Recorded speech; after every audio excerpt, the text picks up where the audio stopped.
Olá, queridos irmãos da Igreja Evangélica Livre e Vida em Cristo. E a você que está vendo esse vídeo nesse exato momento. Gostaria de saudá-los com a graça e a paz de Cristo Jesus. E que ela possa estar junto de vocês, em vossos corações.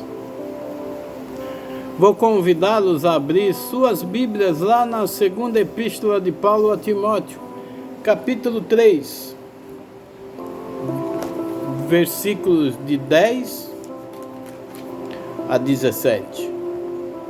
Segunda epístola de Paulo a Timóteo, capítulo 3, do versículo 10 a 17, que diz assim: Mas você tem seguido de perto o meu ensino, a minha conduta, o meu propósito, a minha fé, a minha paciência, o meu amor, a minha perseverança, as perseguições e os sofrimentos que enfrentei, coisas que me aconteceram em Antioquia, Icônio e Listra. Quantas perseguições suportei, mas de todas essas coisas o Senhor me livrou. De fato, todos os que desejam viver piedosamente em Cristo Jesus serão perseguidos. Contudo, os perversos e impostores irão de mal a pior, enganando e sendo enganados. Quanto a você, porém, permaneça nas coisas que aprendeu e das quais tem convicção, pois você sabe de quem o aprendeu. Porque desde criança você conhece as sagradas letras, que são capazes de torná-lo sábio para a salvação mediante a fé em Cristo Jesus. E toda a Escritura é inspirada por Deus para o ensino, para a repreensão, para a correção, para o homem de Deus seja apto, plenamente preparado para toda a boa obra. Queridos irmãos, Paulo escreve essa carta. Ele estava preso lá em Roma por volta de 66, 67. Ele estava preso em uma masmorra fria e úmida, acorrentado como um prisioneiro comum. E ele não era um prisioneiro comum, porque ele era um cidadão romano. E em Roma, um cidadão romano preso como prisioneiro comum, isto nem combinava. Seus amigos tiveram muitas dificuldades de encontrar onde ele estava detido. E mesmo sofrendo por Cristo Jesus, ele estava disposto a falar do amor de Deus às pessoas. Isto era a sua marca pessoal. Paulo, em meio às lutas e perseguições, e até mesmo na prisão, ele jamais deixou de falar do amor de Jesus Cristo a todas as pessoas. Todas as pessoas, todos os prisioneiros e todos os guardas que estavam com Paulo na prisão, ele falava do amor de Deus. E isto o deixava vivo. Era essa força de falar do amor de Deus às pessoas que o tornava vivo. Mas Paulo sabia com certeza que sua vida estava perto do fim, que sua obra tinha sido concluída. Mas Paulo precisava escrever para Timóteo. Afinal, Timóteo era seu cooperador. Era como se fosse um filho. E Paulo gostaria de vê-lo pelo menos pela última vez. Quando Paulo queria falar a Timóteo, que estava preocupado com o bem-estar do povo de Deus, das igrejas neste período de perseguições de Nero. Assim, ele estava preso por causa das perseguições de Nero. Paulo admoesta Timóteo a guardar o Evangelho e perseverar nele, a continuar pregando e, se necessário fosse, a sofrer por Cristo Jesus, assim como ele mesmo tinha sofrido. Paulo se apresenta na carta como apóstolo de Cristo Jesus, segundo a sua vontade e a vontade de Jesus Cristo. E assim ele foi escolhido mesmo por Jesus.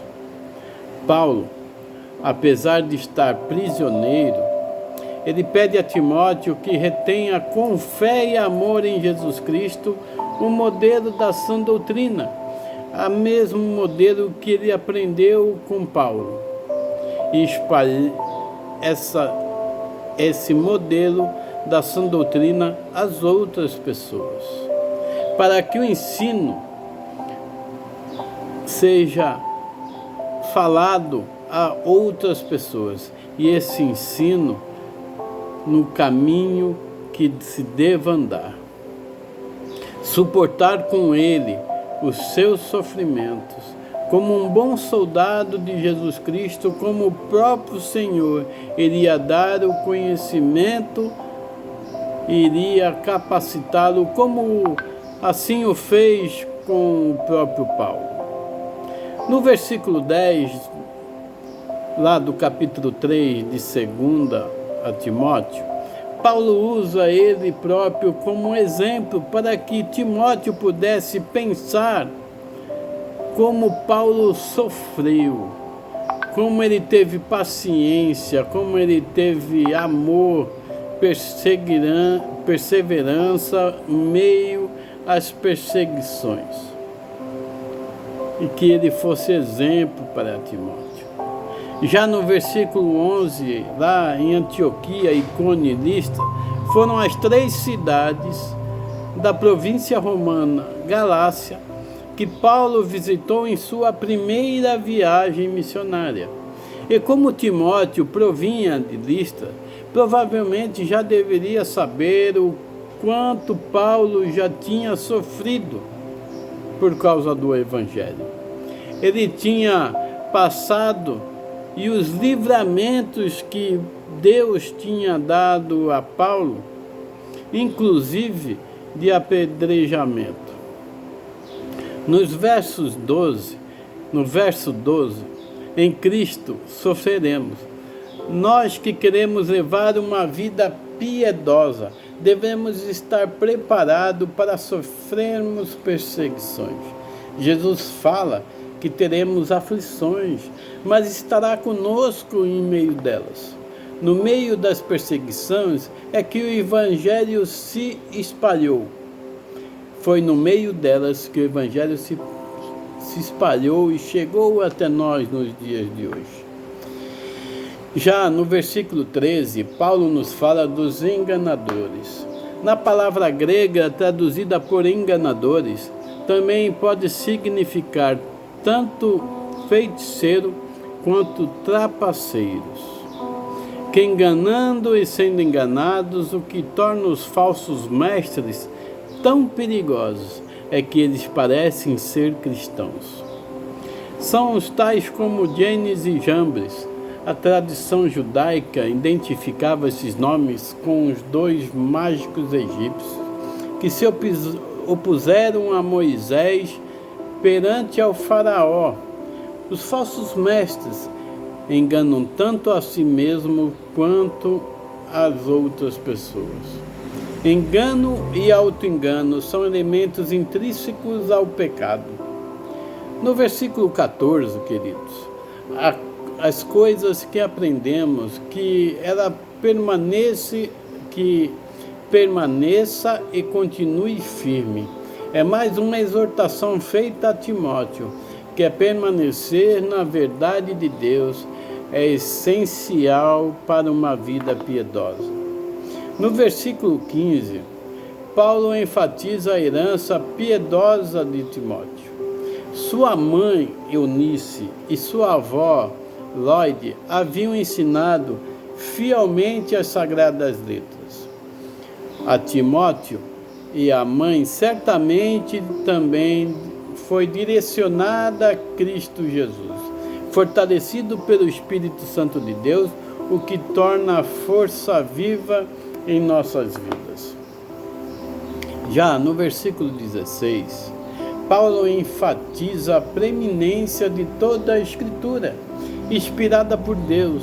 O Senhor se envolveu ativamente na revelação e sua verdade aos apóstolos e profetas que a escreveram. O autor da Bíblia é o próprio Deus. Deus é tanto a fonte como o principal autor das Escrituras. Apesar de ter sido escritas por autores humanos, ela é inspirada por Deus, revela o total peso de sua autoridade. Que o estudo da palavra nos serve para nos ensinar, doutrinar, redarguir e seja argumentar de uma forma incontestável, disciplinar para termos mudança de vida. Queridos, quando aceitamos Jesus como o único Salvador de nossa vida, o Espírito Santo passa a habitar em nós e isso, a partir daí, produz uma mudança em nossa vida. O Espírito Santo de Deus nos transforma. Por fim, no versículo 17, para que o homem de Deus esteja preparado para toda boa obra, é estar preparado a aplicar a obra de Cristo Jesus à vida pessoal, no dia a dia. A doutrina correta produz a prática correta. E o que esta mensagem aplica nos dias de hoje para nós? O que temos aprendido com a palavra de Deus?